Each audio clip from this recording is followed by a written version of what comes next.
Bullying is an awful thing. Sadly, most children are victims at some stage, boys especially. The insults and the punches that the bully throws really hurt. But what hurts worse is the psychological pain that the bully causes. You can't just shrug it off. Victims somehow feel the bullying is justified, as if they deserved it.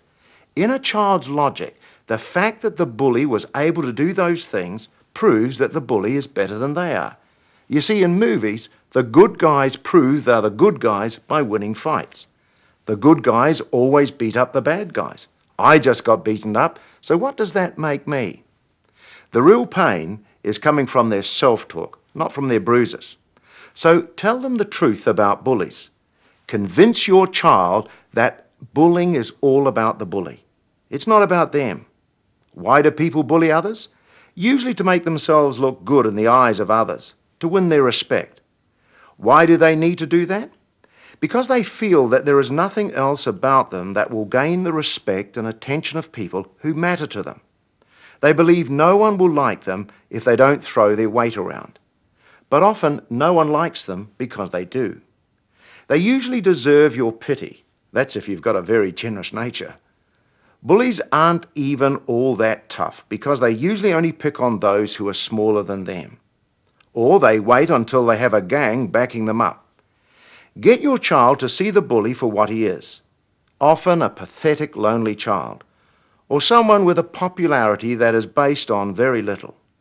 All of what I've said is true about psychological bullying, as well as physical bullying. Girls especially can be very cruel with their bullying, especially when they form into groups, into cliques that exclude others. And it may be harder to deal with. Schools often have good policies on physical violence, but they may not be hot on this type of abuse. The best response will lie in your child's skills, the ability to set boundaries, to make other friends, and to have a self-esteem that will enable them to see the bullying for what it is. Your first reaction is probably to go to the school and find the bully and sort them out. By all means, go to the school, but speak to the teacher, not to the child. Hopefully, every school by now has got an anti-bullying procedure. They should take you very seriously and will suggest a plan for dealing with a bully. If you're not sure the issue is being dealt with adequately by the teacher, don't feel the least bit hesitant about knocking on the principal's door. It's a serious matter, and every principal worth his salt will want bullying dealt with properly in their school. If the principal doesn't take violence seriously, consider changing schools. Remember, a principal sets the culture for the whole school. Some kids are unfortunately magnets for bullies. It might be their smaller size or something about them that makes them stand out as different. But it's usually more than just that. They develop a wounded response that arouses the cruelest instincts in other children. They give off vibrations that there's a victim in the neighborhood.